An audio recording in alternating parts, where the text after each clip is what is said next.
Well, welcome to the Aging Boomers. I'm your host, Frank Sampson. And of course, on our show, we discuss so many of the items and issues facing boomers, their parents, and what we know, of course, is an aging population. And I want to welcome everybody and certainly thank you for all your support. Our listeners continue to grow each and every day. So thank you if you've shared the show with others. Thank you. If you haven't, please do. Certainly the show can be listened to on iTunes, iHeartRadio, Spreaker, Stitcher, on our website, of course, at agingboomers.com. And what many of you have done is just download our free app on your iPhone or Android phone. Just go in and type in the Aging Boomers, download it, and you keep up to date on all the shows that we do. So thank you all again. Remind everybody that today's show is sponsored by Senior Care Authority, a professional senior placement and elder care management organization that has a national network of advisors to help in determining the right path for senior living and receiving proper care. So whether it's in-home care, assisted living, residential, or memory care, get the necessary advice from a senior care advisor in your area by calling Senior Care Authority. You could call toll-free at 888-809-1231 or go to the website at www.seniorcareauthority.com. And I hope, I know a lot of you have gone and checked out my new book, which is also called The Aging Boomers. It's on Amazon. You could get it in the Kindle version now. And we're getting some great reviews on that, too. So paperback will be coming out soon. So hope you check it out. As usual, I'm always thrilled about all of our guests. We have with us Michael. Oh my God! You told me how to pronounce your last name. Pronounce it for me, Michael. I apologize. Dagostino. Dagostino. There you go. Michael Dagostino. And Michael is the founder and owner of MD Caregiving, a caregiver training and medical equipment resource. Michael is also a licensed occupational therapist and has been a practicing therapist for over 16 years in various settings, including skilled nursing, acute rehab, assisted living, and home health therapy for nearly 5 of those years. So, Michael, thank you so much for joining us on the Aging Boomers. Great, you're welcome. Thank you for having us. Yeah. So, MD Caregiving, love to have you kind of give us a little overview on your organization. What do you do? Sure. Well, after doing therapy for so many years, I decided to put the power back into the family and patient's hands. So I thought it would be better to serve the masses and provide families with the resources they need to keep their aging parents at home. So MD Caregiving initially focused on serving families. We have free instructional videos that I've participated and produced right on the website. Real live caregiving scenario videos such as getting into tubs, getting out of beds, how to use common home medical equipment. These are attractive videos that were not filmed in a nursing facility, but rather in a set. Also, in addition to the free videos, MD Caregiving offers medical equipment sales. I believe the industry seems to resort to other online resources that are not medical-based. However, all the equipment on my site I've used myself, and I endorse them. So we are happy to provide one-stop shopping for medical equipment sales right on our website. Plus, we have a variety of senior resources, veterans resources, and resources around the country that would provide some assistance for families that are looking for other services. So, and in addition to the families branch, we also offer facility training, meaning we would go into a nursing home, assisted living, and provide staff training for some of the most challenging things that they face: falls prevention, pressure relief reduction. So we kind of serve the family and the patient in very different capacities, from home all the way into facilities. Yeah, I was just going to ask you. So you're providing training for family caregivers, but you're also going into the facilities themselves and providing the caregivers that work at those locations training as well. That's right. We offer services for laypersons, family as caregivers, aunties, uncles, and children. Also, we do offer professional training, and we're very proud to be soon offering continuing education units for any of our trainings that we offer in facilities. So what do you feel for family caregivers? What's the most popular or sought-after type of training? Right. Well, usually families are interested in safety training, meaning preventing and limiting somebody from falling and injuring themselves at home. So the most challenging area that I face as an OT is some of the personal care skills that sometimes can be challenging. For example, lower body dressing, bathing, and bathroom safety seems to be a very challenging area, and getting out of bed and moving around the house safely. Yeah. And luckily, MD Caregiving has partnered with a qualified interior design agency. So we will go into a home, do a quick home evaluation of how their person's functional ability is, how they get out of bed, where they might need bars in the bathroom. Then my partnering team will go in and help them and discuss actual remodel of the home to help them age more safely in place.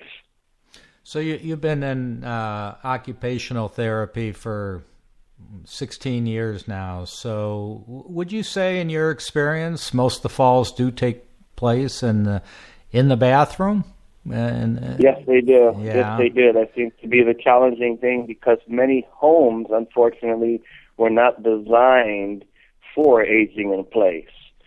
Many of the homes may have narrow doors. They may have higher tub thresholds, especially some of the older Victorian homes are quite challenging to get into because of the nature of the design. Maybe it has something to do with the lengthy years that American citizens are living to now. So the homes are not right set up at all, and usually that is where we have the problem, access in rooms and in the bathrooms. Yeah, so you brought up an interesting term that's used in our industry quite often, aging in place. And I guess I wanted to get your thoughts, your philosophy on that. I mean, as you probably know, my organization works with families to, if they can't be at home anymore. Obviously, everybody would want to live the rest of their life at home. I love all these statistics come out where they survey people, where do you want to live the rest of your life? And it's always going to be upper 90s. I'm surprised it's not 100.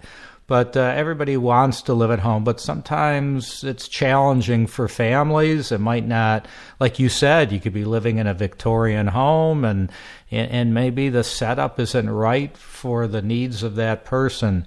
So does that mean that if someone isn't living at home anymore, they're not aging in place? Well, it's a good point. My philosophy as an OT for aging in place, we consider home as anywhere that you're living. So whether it's an assisted living facility, that would be your home. Whether it's a boarding care, that would be your home. Now, ideally, folks are staying in their homes that they've lived in for years. Now, it's easy to age in place, but the goal is aging safely in place. So rather than just providing some resources or caregivers or Meals on Wheels, I want to look more closely at the situation. Are they going to be successful aging in place? Is the changes and the modifications made going to see us through today? Or are they going to see us through 6 months, 1 year down the line as people continue to age and their medical conditions may change? Have we provided recommendations where they can continue to make that length of successful stay at home as long as possible? And then if people were to go to boarding cares, which is their home, we would go there and also make recommendations. I found many of the facilities also are not looking down the line for each resident they take in, meaning the rooms and the beds and the setups are kind of uniform. So sometimes with a mild recommendation, either moving a bed out of the way or providing a certain grab bar in a certain location, enables them to age in place successfully and safely wherever they are. Yeah, I wanted to just inform, our listeners, for those in the industry, you can tell Michael's from California because we use the term board and care, or the state uses a term board and care, which is really a state of California term, and those are smaller residential care homes, as I like to call them. Many in California, they're generally 6 residents living in a house that's licensed by the state, and these types of locations do exist in most other states around the country, and may be called different terms, but in California it's called board and care. But I look at it, as I say, as more residential care homes or houses. So, and the residential care homes are very nice because they provide a home-like feel, meaning there's less residents there. You have usually direct visual or verbal contact with the care providers, and it's much a more intimate setting. Cost may be higher depending on the location, but these homes are usually private homes that were not initially intended to be residential care boarding cares. So we love to go into those places and offer suggestions and recommendations for them as well, and they're usually very receptive of this. Yeah. And what would you say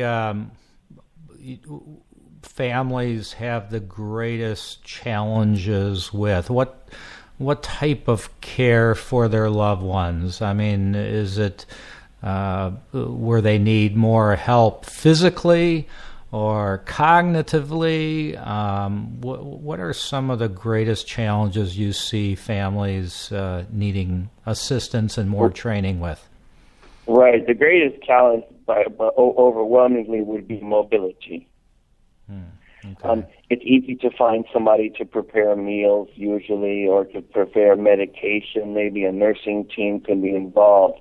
But, life is prolonged by quality movement. So that's usually the biggest challenge. Families, caregivers may be aged and not be 100% themselves. There may be a lot of risk or fear of falling. So providing families with methods of transferring and moving their loved ones in and out of bed, into showers, into kitchens, into cars, is definitely the greatest challenge, and potentially the most costly solution problem to overcome would be mobility. Have you ever dealt with a family and a family member and saying, I don't even think it's safe for us to train you how to do this. You're going to need more help. Yeah, that's a good point, because I think it's as any professional or any qualified caregiver, also important to know when to say no. And I train with that philosophy a lot. Some of the places you go, just because the customer may insist on something, doesn't mean we're ready to do it safely. So I do try to give people the tools they need to know when it's okay to say no, when they feel like a particular skill or move is potentially unsafe. Providing them with some of that education can tell them when it's okay to say no. There will be skills that either the person is not physically able safely with one caregiver, or the family, or the physical layout is not appropriate. So I will usually support the caregiver in pulling that skill out and saying, we're not ready for this. How can we get this accomplished in X amount of time? Yeah. I have found that especially with elder couples, those that have been married, 50, 60 plus years, they take very serious that vow that they gave through sickness and through health.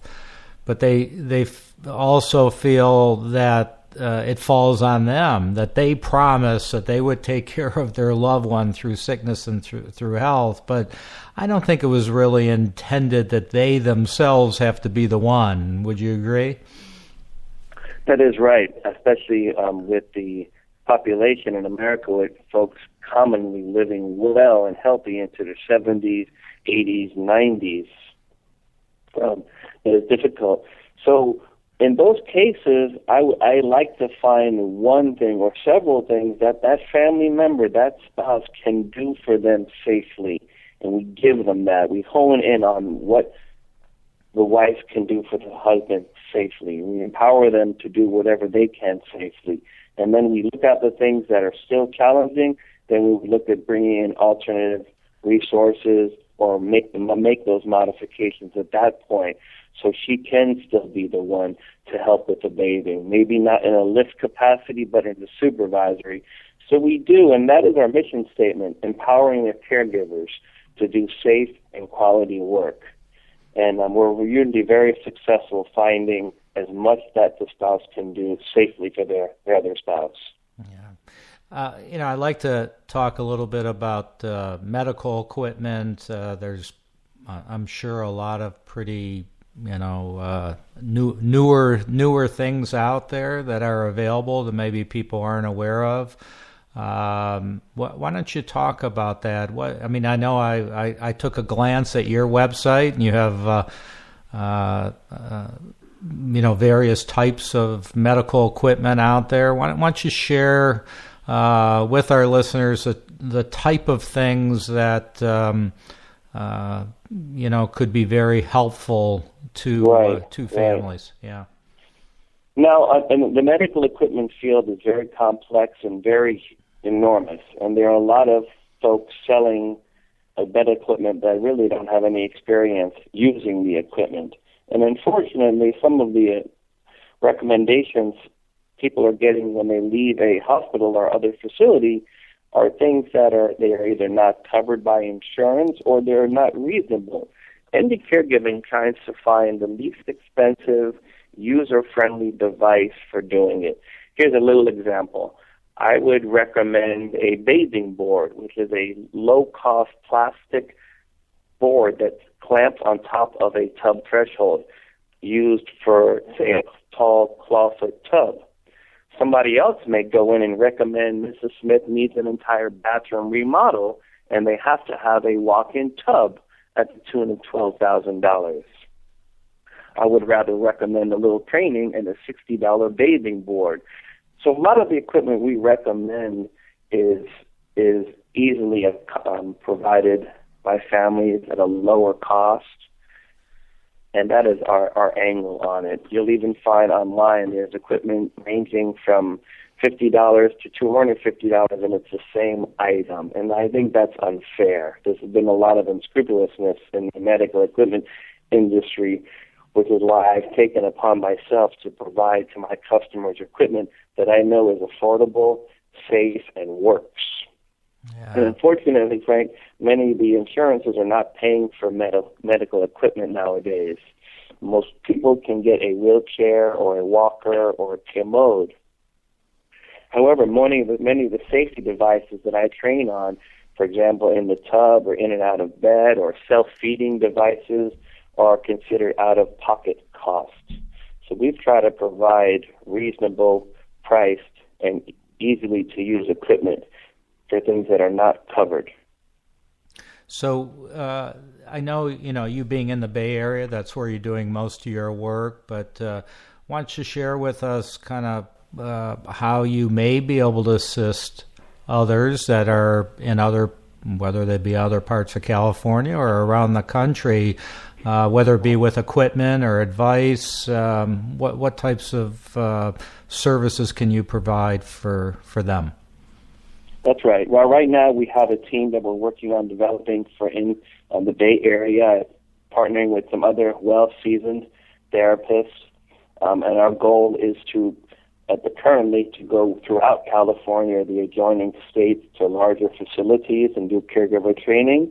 And nationally, we provide assistance directly through our website currently with the resources and our contact numbers. If families anywhere have a question, there are contact numbers on my site that we can provide where I can be reached directly, either through email or through the website contact. And I would definitely entertain phone calls from anywhere on some simple recommendations or giving people the step in the right direction. And we're excited to further our growth in looking at national assistance through facility trainings or even direct home visits as we continue to grow. Great. Can you put people in touch with maybe other services in their area that might be doing something similar as you are if they need really local hands-on assistance?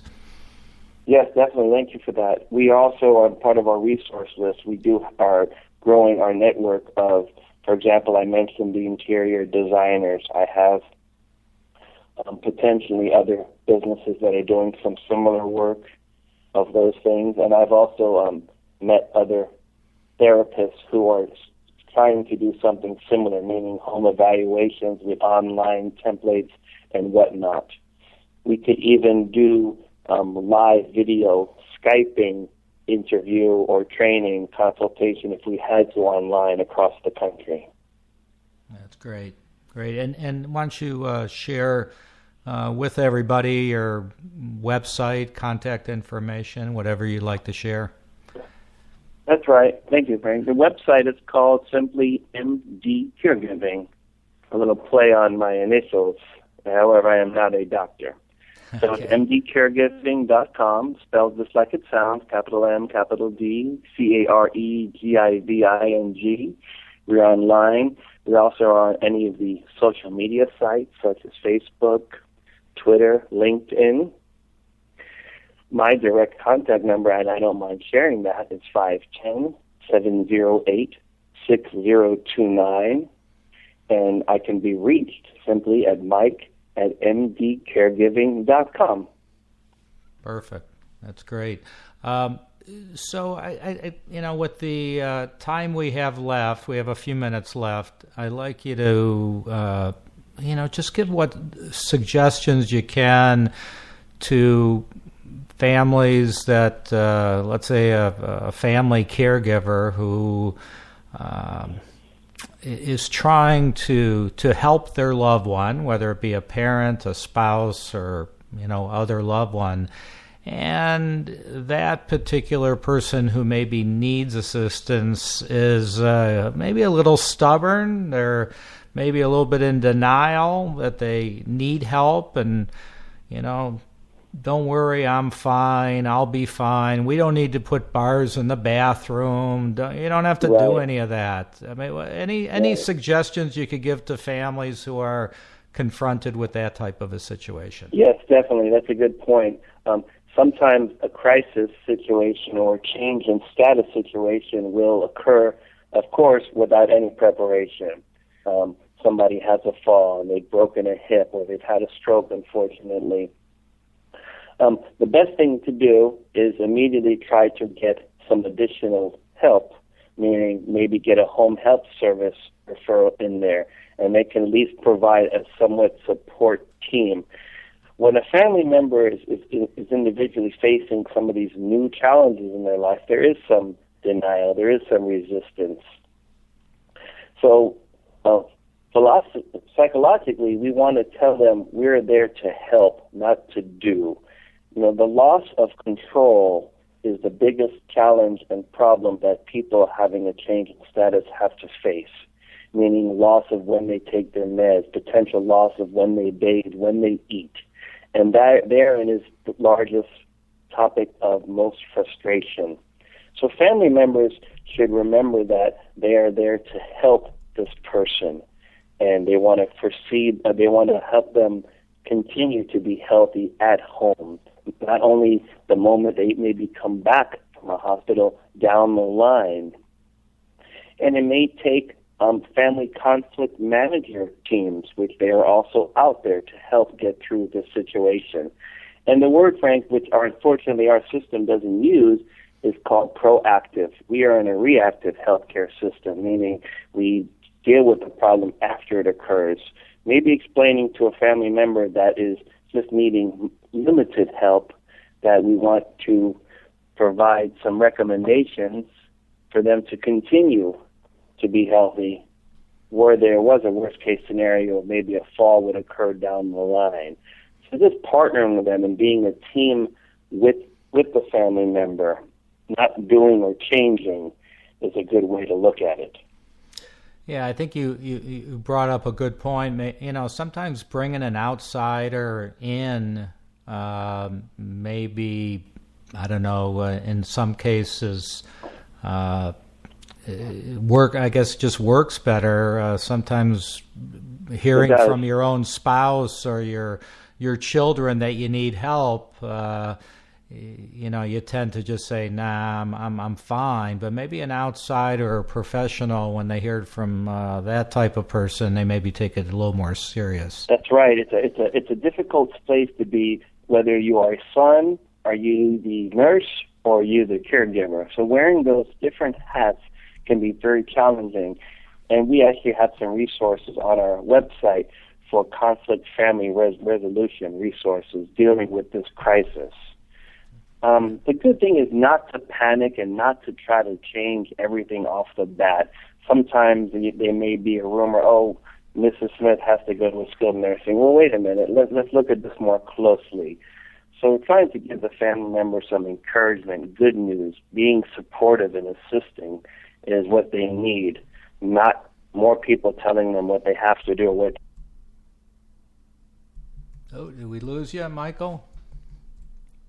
Oh, we may have lost Michael there, but anyway, we had to finish up anyway here. So Michael Dagostino at mdcaregiving.com. You could go to his website, learn more about his family caregiver training, as well as medical equipment that he's worked with himself. So go check it out. And I just want to thank everybody so much for joining us. And just be safe out there, and we'll talk to you all soon.